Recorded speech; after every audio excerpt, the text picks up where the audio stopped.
दोस्तों, हरियाणा का नाम आते ही आपके दिमाग में सबसे पहले क्या आता है? लंबे चौड़े पहलवान टाइप के लोग, स्कॉर्पियो, बहुत ज्यादा पैसे वाले। ऐसा ही कुछ ना, आए भी क्यों ना, पर कैपिटा इनकम के मामले में हरियाणा नंबर 1 वाले राज्य में है। लेकिन क्या आप जानते हैं बेरोजगारी में कौन सा राज्य नंबर 1 है? जवाब है हरियाणा। बड़ी अजीब सी बात है ना, जो स्टेट इनकम के मामले पूरे देश में टॉप करता है, वही राज्य बेरोजगारी में भी नंबर 1 है। आज की इस वीडियो में मैं आपको कुछ ऐसी बातें बताने वाला हूं जिसे सुनकर हो सकता है जो मेरे हरियाणा वाले भाई बहन ये वीडियो देख रहे हैं उन्हें मेरी बातें बुरी लग जाए। तो आइए जानते हैं हरियाणा की पोल खोल सच्चाई।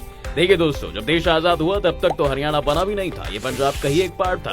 1 नवंबर 1996 को भाषा के आधार पर हरियाणा को अलग स्टेट डिक्लेयर कर दिया गया। कहने को तो हरियाणा देश का 17वां स्टेट बन चुका था, लेकिन हरियाणा के पास कुछ था नहीं स्टेट जैसा। अभी तक जो 17 स्टेट बने थे, हरियाणा उनमें सबसे गरीब राज्य था। लोग हरियाणा वालों को मजाक बनाते थे। कुछ लोग तो ये तक बोलते थे कि हरियाणा तो पंजाब का गरीब रिश्तेदार है। हालांकि ये सच ही है, हरियाणा के हालात इतने भी ज्यादा अच्छे नहीं थे उस टाइम तक। वजहें कई थी, हरियाणा ने कई लड़ाइयां देखी थी। ऊपर से जब ये पंजाब का पार्ट था, तब अंग्रेजी सरकार ने भी इसके आज के पंजाब वाले पार्ट को ही डेवलप किया। हरियाणा पर कभी ध्यान ही नहीं दिया गया। आजादी के बाद तक हरियाणा वाले हिस्से में कोई डेवलपमेंट नहीं हुआ। लेकिन इतना सब होने के बाद भी अचानक ऐसा क्या हुआ जो कि सबसे गरीब स्टेट हुआ करता था, आज वो one of the richest states की गिनती में आता है। चाहे फिर वो पर कैपिटा इनकम की बात हो, ग्रोथ रेट हो या फिर फॉरेन इन्वेस्टमेंट। तो आइए जानते हैं। दोस्तों, आपने ग्रीन रेवोल्यूशन के बारे में तो जरूर सुना होगा, अगर नहीं तो शॉर्ट में जान लीजिए। 1965 से 66 में देश को भयंकर सूखे का सामना करना पड़ा था। पूरे देश में भूखमरी फैल गई थी। ऐसे में एक साइंटिस्ट ने ऐसा बीज डेवलप किया जो सूखे में भी ग्रो कर सकता था, और इस नए बीज की बदौलत 1967 में एक ग्रीन रेवोल्यूशन स्टार्ट हुआ, जिसमें हरियाणा और पंजाब इन दो स्टेट्स को मिलाकर पूरे देश की भूखमरी मिटाई गई थी। जहां 1966 में हरियाणा ने 26 लाख टन अनाज उगाया था, वहीं अगले 50 साल में हरियाणा अकेले ही 163 लाख टन का प्रोडक्शन हर साल करने लगा था। 2017 में हरियाणा इंडिया का दूसरा सबसे बड़ा स्टेट था ग्रेन प्रोडक्शन के मामले में। ये तो तब है जब हरियाणा पूरे देश का केवल 1.34% भूभाग अपने पास रखता था। जितना दूध और अंडा हरियाणा 1966 में प्रोड्यूस करता था,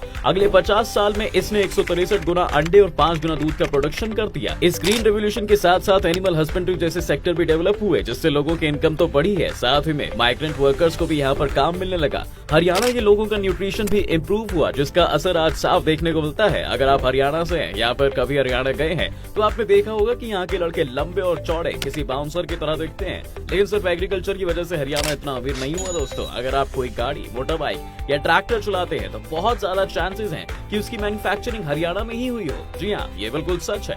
हरियाणा आज पूरे इंडिया का सबसे बड़ा मैन्युफैक्चरिंग हब बन चुका है। पूरे इंडिया में चलने वाली 60% गाड़ियां, 50% ट्रैक्टर, 60% मोटरसाइकिल्स और 50% रेफ्रिजरेटर्स अकेले हरियाणा में बनते हैं। लेकिन कैसे इतनी सारी कंपनीज हरियाणा में आ गई और हरियाणा पूरे इंडिया का सबसे बड़ा मैन्युफैक्चरिंग हब बन गया? दरअसल हरियाणा के मैन्युफैक्चरिंग हब बनने की शुरुआत हुई 1970 में, जब एक कंपनी ने हरियाणा में आकर अपना प्लांट हरियाणा में लगाया। इस कंपनी ने अकेले ही लाखों लोगों को जॉब्स दी और आज भी हरियाणा की सबसे ज्यादा जॉब्स देने वाली प्राइवेट कंपनी है। हो सकता है आप समझ गए हो कि यहाँ हम बात कर रहे हैं मारुति की। लेकिन मारुति ही नहीं, मारुति के बाद 1000+ कंपनीज हरियाणा में आई अपने प्लांट्स लगाने के लिए। देश की टॉप कंपनीज में आने वाली 8 कंपनीज के मैन्युफैक्चरिंग प्लांट्स आज हरियाणा में मौजूद हैं। Maruti, Mitsubishi, Honda, Posco, Nestle, ये कुछ बड़ी बड़ी कंपनीज हैं जिनके मैन्युफैक्चरिंग प्लांट्स हरियाणा में हैं। इसके अलावा भी 1000 से ज्यादा छोटी बड़ी कंपनीज के मैन्युफैक्चरिंग प्लांट्स हरियाणा में ही हैं। लेकिन अब सवाल ये उठता है कि ये सभी कंपनीज हरियाणा में ही क्यों आई? इसके पीछे सबसे बड़ा काम हरियाणा की गवर्नमेंट ने किया। हरियाणा गवर्नमेंट ने कई ऐसे कदम उठाए जिससे कि ये कंपनीज हरियाणा में पैसा इन्वेस्ट करें। जैसे 2005 में हरियाणा गवर्नमेंट ने एक single window clearance mechanism start किया, जिससे कंपनीज को हरियाणा में अपने प्लांट्स लगाने की परमिशन के लिए ज्यादा भाग दौड़ ना करनी पड़े। दूसरा, हरियाणा गवर्नमेंट ने इंफ्रास्ट्रक्चर पर अच्छा पैसा खर्च किया। जहां आज भी देश के कई स्टेट्स के गाँव में बिजली नहीं पहुंची है, वहाँ हरियाणा 1970 में ही देश का पहला स्टेट बन गया था जिसने हर गाँव में बिजली पहुँचा दी।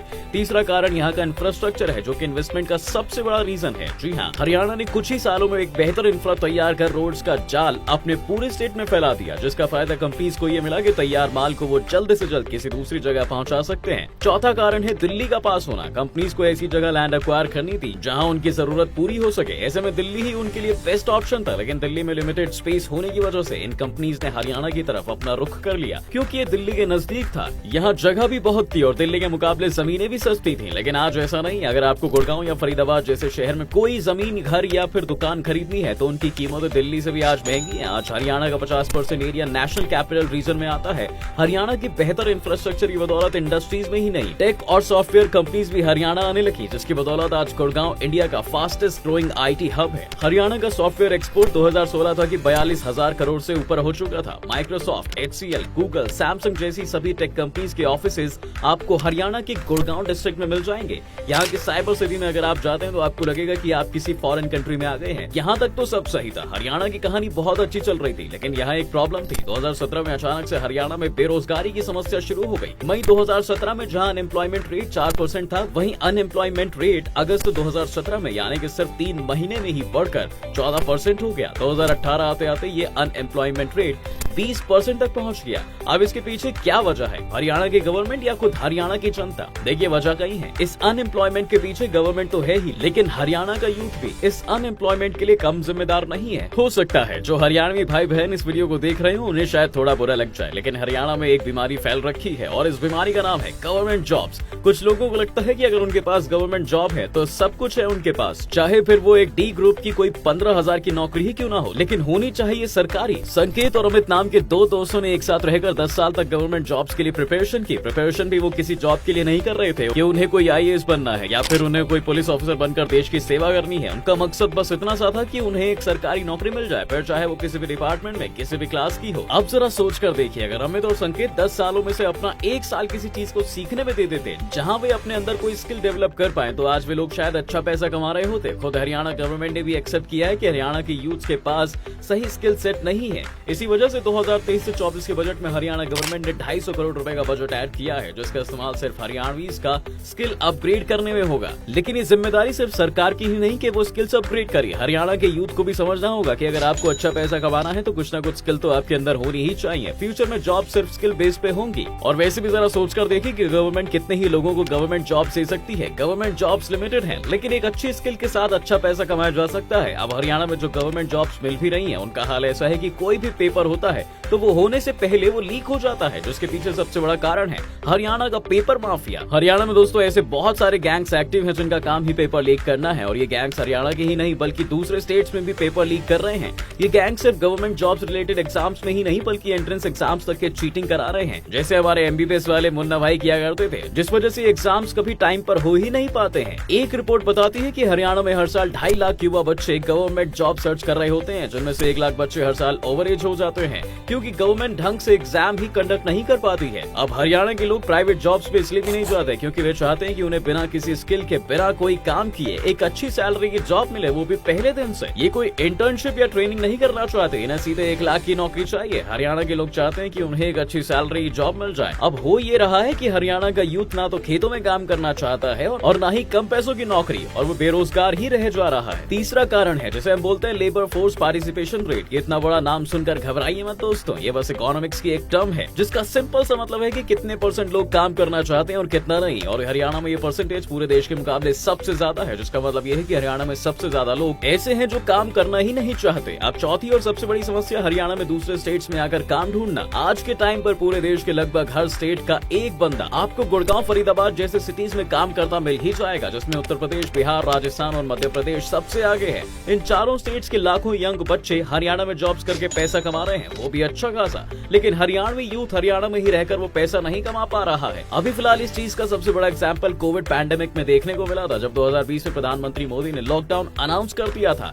जहां बाकी सभी स्टेट्स के माइग्रेंट वर्कर्स अपने घर वापस जा रहे थे, वहीं हरियाणा के साथ कुछ उल्टा हुआ। कोविड पैंडेमिक में भी ये लोग हरियाणा आना चाहते थे काम करने के लिए। देश के कई वर्कर्स हरियाणा काम ढूंढने के लिए आते हैं, और ये इस चीज से समझ सकते हैं कि Haryana 5th most popular state है माइग्रेंट वर्कर्स के हिसाब से। इसके पीछे की वजह जो है वो ये है कि हरियाणा के मनरेगा प्रोग्राम में जो पगार है वो पूरे इंडिया में सबसे ज्यादा है। साल 2020 से 21 में भी हरियाणा ने सबसे ज्यादा पैसा दिया था मनरेगा स्कीम के तहत अपनी लेबर को। अभी बेरोजगारी तक भी वो फिर भी ठीक था, लेकिन इस बेरोजगारी ने एक नई बीमारी को जन्म दे दिया, जिसका नाम है नशा। जी हाँ, नशे के कारोबार में हरियाणा बड़े ही तेजी से तरक्की कर रहा है। पिछले साल के मामलों में पंजाब से ज्यादा सुसाइड्स हुए थे हरियाणा के अंदर। और ये नशे की लत ऐसी रहती है कि अगर एक बार ये लत लग गई तो नौजवान कुछ भी करने के लिए तैयार हो जाता है। रूरल हरियाणा अब नया पंजाब बनता जा रहा है दोस्तों, हर एक मामले में, चाहे वो नशे की बात हो या विदेश जाने की। हरियाणा के छोटे शहरों के लोगों को होड़ लगी है कि वो जल्दी से जल्दी US, कनाडा जैसी कंट्रीज में पहुंच जाएं। छोटे छोटे शहरों में भी आपको वीजा सेंटर्स दिख ही जाएंगे, और इसी होड़ में यहाँ बहुत से लोग इलीगल माइग्रेशन और फ्रॉड का भी शिकार हो रहे हैं। इसलिए आज हरियाणा अमीर होते हुए भी एक बहुत भारी समस्या झेल रहा है,